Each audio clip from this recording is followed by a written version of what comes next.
Hello, welcome to the second part of our introduction to thermodynamics.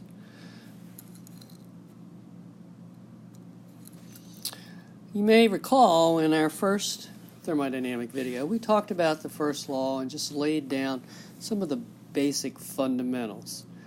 So in this video what we're going to do is we're going to review the first law of thermodynamics, but then we're going to talk about sign conventions. This is very important so that we don't get confused when we're looking at changes in systems. We're going to introduce something called state functions and path functions, and we'll provide definitions here. This is important too because the ability to determine whether we've got a state function and path function is important for calculating various thermodynamic changes. And then moving on from that, we'll lay down, to get more specific, we'll talk about work. We'll talk about a specific type of work called expansion work. And then we'll look at heat and the definition of heat and what this quantity heat capacity is and how that relates to changes in the system. And finally, we'll introduce enthalpy, which of course from the past you no doubt associate that with heat. So we'll look at its definition and how it is, in fact, related to heat. Okay, so let's review what we've already discussed. We know the first law of thermodynamics is related to conservation of energy. And mathematically, we introduce this in the form of du, where u, of course, represents internal energy. And du, of course, represents the change in internal energy. Of course, we use the d for the differential form, which means that we're talking about infinitesimal changes. To calculate finite changes, what do we need to do? Well, what do we want to do? We want to integrate. And so we'll be looking at some examples of how we deal with that later on. All right, so within that, then we have a definition of work. And work is related to is the product of force times distance. We add the negative sign here because in the systems we're going to be describing, we're going to be talking about the work done by our system against external forces, and hence that negative sign. That's part of sign conventions, which we'll talk about on the next slide. And then finally we look at heat, and the differential form of heat is related to heat capacity. All right, where heat capacity is defined in terms of joules per Kelvin per mole as our usual definition of heat capacity. And we'll see tables for heat capacities for a variety of substances, which we will use in a variety of calculations. So this heat capacity multiplied by the changes in temperature, in this case, again, the differential form that we must use, and of course then to calculate the overall heat transfer in any kind of process requires, again, what? Integration. So that's what we're going to be looking at there. And we'll look at some more specific definitions of heat capacity and how we're going to use that in the future. Okay, so let's talk about sign conventions. As mentioned earlier, this of course is very important to get straight so that we get our accounting right when we do our calculations. So first of all, we look at delta U, which is a finite change in the internal energy, and we'll note that when delta U is less than 0, that simply means that the internal energy is decreasing, right? So the system is losing internal energy. And of course, when it's greater than 0, that means it's gaining energy for a variety of means, and then we'll be talking about those in the future. Q, representing heat. You should know this from your past discussions of heat in general chemistry, for example, that when Q is less than 0, that means the system is losing heat, and we have a situation where we call this an exothermic process, where it is losing heat or giving off heat. And then, of course, if it's greater than 0, that means we have an endothermic process. And then W, this one is perhaps a little bit less intuitive, but it is important nonetheless that you keep these sign conventions straight. When W is less than 0, This means that our system, which is what we are studying, if you'll recall, in our definitions earlier, that the system is actually doing work. All right, so when the system is doing work for that process is going to be less than 0. When it's greater than 0, that means the surroundings would be doing work on the system. Okay, and again, it's important that you keep these sign conventions straight, as you'll see when we run through a variety of different kinds of examples in the future. All right, now you may have noticed that on the previous slide we had this situation where we spoke of delta U and we spoke of just Q and W.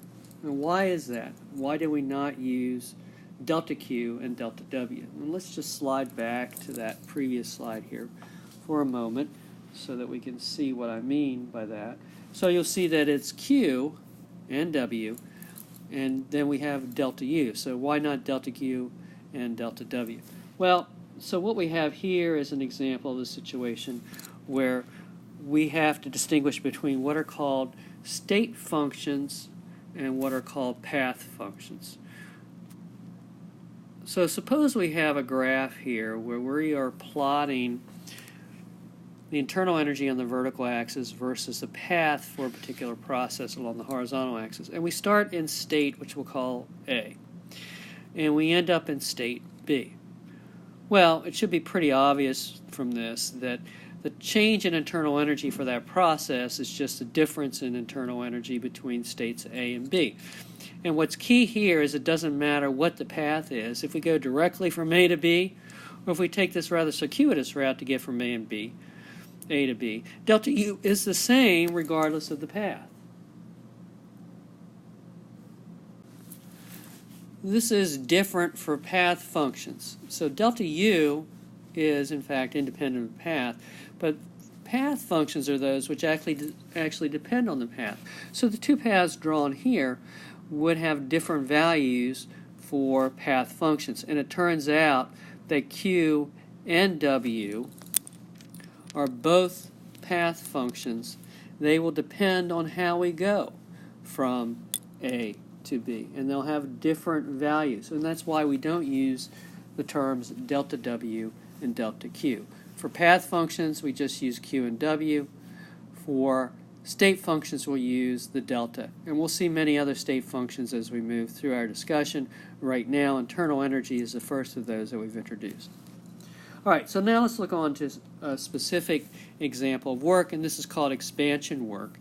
In this case, we're looking at expansion work where we have a gas-filled cylinder here, and we have a disc, a piston, if you will, that is containing that gas in that cylinder, and there's an external pressure which is labeled as P external here that's pushing down on that piston. If we undergo an expansion so that the volume of our gas is increasing, we are pushing against an external pressure, and that involves work. So what is the work associated with this process where we're going through an expansion where the volume of the gas is changing? All right, so we'll just simply start out with our definition of work, which is negative F times the distance. In this case, we're calling it dz. So it's dw is equal to negative F times dz. Again, these are infinitesimal quantities that we're talking about. And so if we look at that in that transition, we remember, of course, that pressure is equal to force per unit area. So force is equal to pressure times the area, and the area would be the cross-sectional area of our cylinder. All right. So now we're going to look at, so if we make that substitution, pressure dW is equal to negative pressure times AdZ, area times the distance traveled, or the change in the height of the piston. We'll also recognize in this cylindrical situation here that if I take the cross-sectional area times the change in the vertical position Z, that's equal to the change in volume. All right, for a cylinder, remember that the volume is equal to the cross-sectional area times the height, or the distance. And so, recognizing that, then we can recognize that A dz is equal to dV, so we make the substitution. So now we have a general expression for work in what's called expansion work. So, as an example of this, you can think about what happens when you exhale.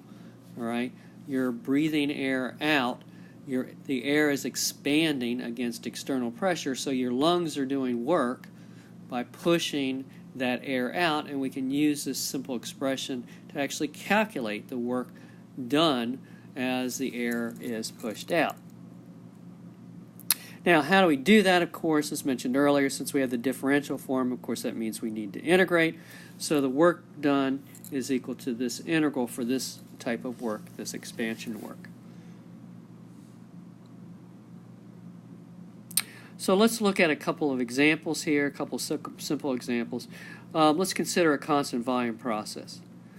With a constant volume process, we have a situation where dV, because the volume's not changing, is equal to 0. So therefore, very simply, the work is equal to 0 in that situation. So when we have a system where the only kind of work we're talking about is expansion work and the volume doesn't change, there's no work done.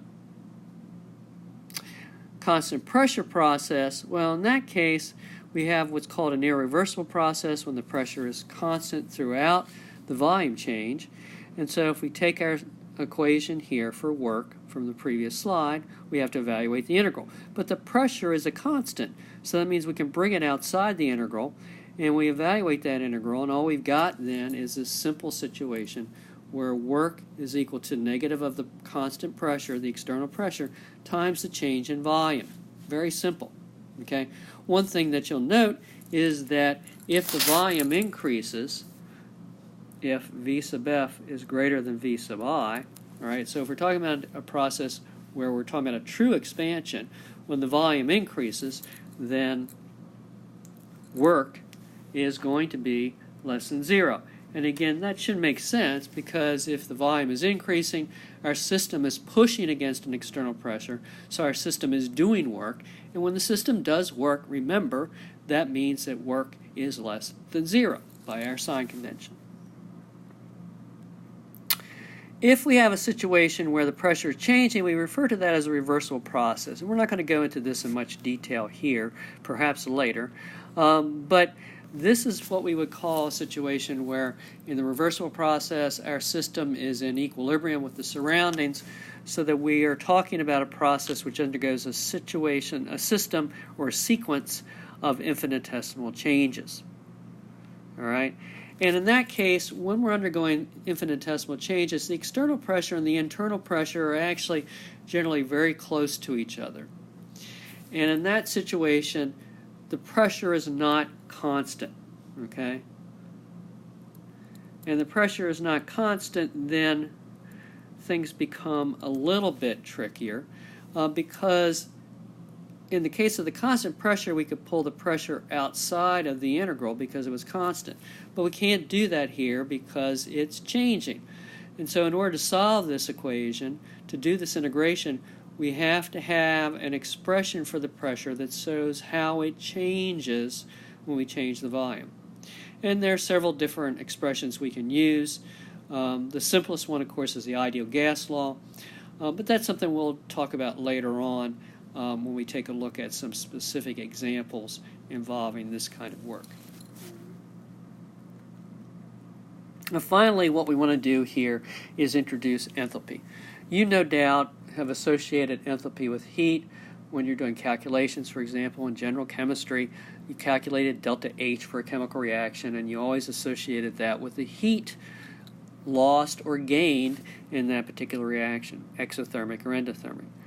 Well, it turns out that enthalpy is not equal to heat all the time. The definition of enthalpy is given here. It is defined, all right, and that's why we got the 3 bars here rather than just a regular equals. It is defined as being equal to internal energy U plus the pressure volume product for our system. So that is the definition. So if we look at infinitesimal changes here in enthalpy dH, then du is of course equal to dq plus dw. There's our first law. And dPV, using the product rule here, is equal to P times dV plus V times dP. All right? And again, all we did to do this is we simply took, for the because we have this definition, for the differential change, we just look at this as being dH being equal to du plus dPV. Basically, we just slap a d in front of each of the terms there, and we do an expansion in that case. So this is what we've got in a situation where we make that substitution. All right. Now, if we have a constant pressure process, dP is equal to 0. All right. So one thing you'll note is that in this equation here, dH is not just equal to dQ, which is heat. It's equal to this collection of terms. But things get a little bit simpler if we have a constant pressure process. And the reality is, most chemical reactions that we talk about are occurring at constant pressure. Not all, but most. So in this circumstance, the dP is equal to 0 because the pressure doesn't change, and so that last term in the equation disappears. So now we have this. And then we also make the substitution based on our definition of expansion work. And again, one of the keys here is that we're only considering expansion work in this process. And remember from our previous discussion, dW for expansion work is just negative PdV. So now we make that substitution. And we'll note now when we do that that the two PdV terms cancel each other out, and we're very simply left with dH is equal to dQ. So when we have a constant pressure process, that's key, then we note that the change in enthalpy, the enthalpy change, is equal to the heat transfer. All right. So again, if you go back to your discussions of enthalpy in general chemistry, you'll note you associate it always with heat, but that's only true when the pressure is constant. But again, most of the reactions that we talk about are conducted under conditions of constant pressure. And so that particular equivalence is okay as long as the pressure is constant. But if the pressure for the process is not constant, one cannot assume that delta H is equal to Q. Of course, the other thing here to note is that based on our discussions of heat capacity earlier, that dQ is equal to the heat capacity Cp, and we use the P subscript here because we're talking about constant pressure. We want to be clear about that. dT, the differential change in temperature. And that actually leads to another definition. Given this, then if we rearrange things, we're going to see that the constant pressure heat capacity is equal to the derivative of enthalpy with respect to temperature, and yes, that is a derivative, the derivative of enthalpy with respect to temperature under conditions of constant pressure. All right, so there's a definition of this constant pressure heat capacity. Most of the values of heat capacity that are tabulated and readily accessible are constant pressure heat capacities, because most of the time we're measuring heat capacities under those conditions. That's not universally true, but frequently the tables you'll see in textbooks are for the CP, the constant pressure heat capacity. So this ends our preliminary discussion of the first law of thermodynamics and introducing the various quantities that we'll be using later on. In our next video, we'll go into a little bit more detail associated with thermochemistry. Until that time, goodbye.